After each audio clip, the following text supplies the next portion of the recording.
Hi po sa lahat, welcome to my blog. Since ngayon ay panahon ng sibuyas, kaya ang ating i-review ay ang onion herbicide.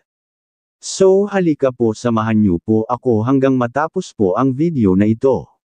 Pero siyempre kung hindi ka pa nakapag-subscribe sa aking YouTube channel, mag-subscribe na po kayo para lagi po kayo ma-update sa mga incoming video ko, or kung interesado ka sa aking mga vlog or kung gusto mo ng karagdagang kaalaman about farming, dito ka na po sa aking channel, tiyak marami kang matutunan, e-click mo lang po ang subscribe at yung notification bell, at kung nagustuhan mo ang aking video baka pwede naman po mag-likes at mag-comment na rin, thank you.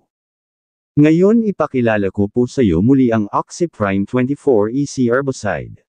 Ano po ba ang Oxyprime 24EC?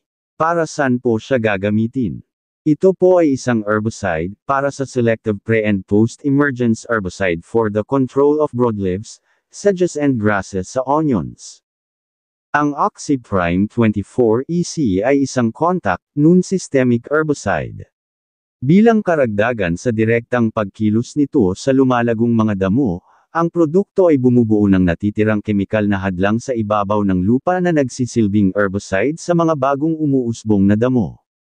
Sa pagtatanim ng sibuyas, dalawang klase po siya, isang transplanted at direct seeding. Dito po tayo sa paraan ng pag-spray.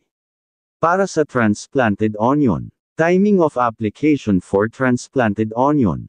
Immediately after transplanting 2 to 4 tablespoons per 16 liters of water, target weeds, pre-emergence, broadleaves, sedges at grasses.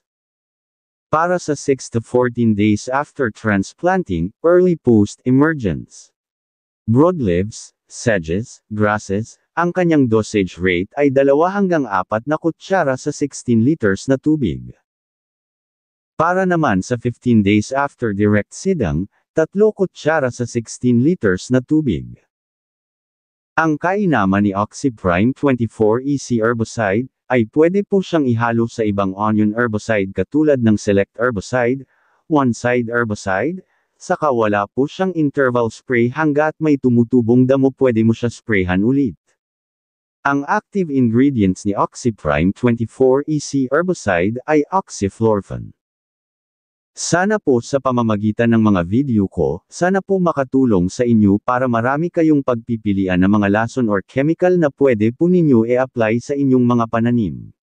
Paumanhin po sa mga nagtatanong na hindi ko po nare-replyan pa, kasi po ang inyong likod ay hindi pa masyado makatutok sa screen ng cellphone kaya pa isa-isa ko muna nire-replyan.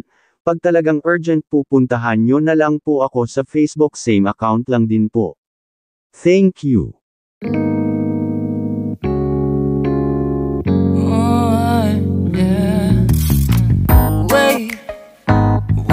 To start the day yet.